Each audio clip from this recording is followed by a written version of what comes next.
এখানে এই যে ২ নং মুবাশিরি ইউনিয়ন এবং এটা আমাদের উপজেলার দীর্ঘদিনের ভিতরে ২ এখন নং মুবাশিরি স্বস্তির ইউনিয়ন এবং আসতেছে, খায়রুঙ্গা কিন্তু সাদাকং ইউনিয়ন পর্যন্ত আসলে পরে এই এদিকে সময়টা যাতায়াত করতে যাতায়াত করার পরে যে ব্রিজটা নির্মাণাধীন ছিল, বৃষ্টির কারণে কাজটা অসম্পূর্ণ রয়ে গেছে। এখন এই অসম্পূর্ণ কাজটি সম্পন্ন করা হয়, দ্রুত সম্পন্ন করা হলে তাহলে জনগণের সাথে দ্রুত ভালো হবে বলে মনে করি আর কি।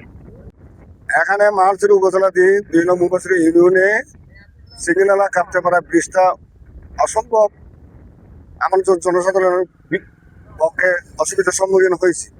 যেহেতু এখানে মালচির সদর এলাকায় এখানে কিয়াঙ্গা সাবেকা ইউনিয়ন এবং মুবাশিরি ইউনিয়ন সর্বক্ষেত্রে জনসাধারণের অসুবিধা ভোগান্তি হচ্ছে।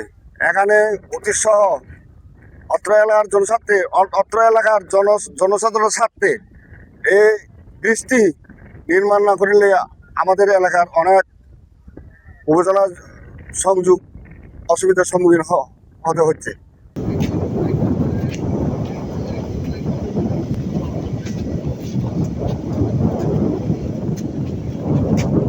আমাদের এদিকে অনেক পরিবার আছে, পরিবার বলতে গেলে এইদিকে গ্রামও অনেক গ্রাম আছে, প্রায় ২০-৩০।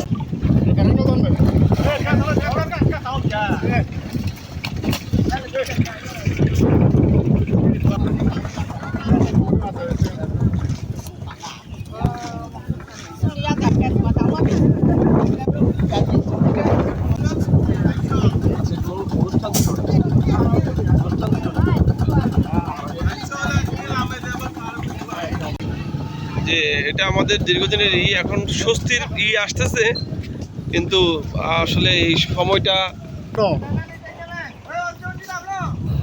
নজবাস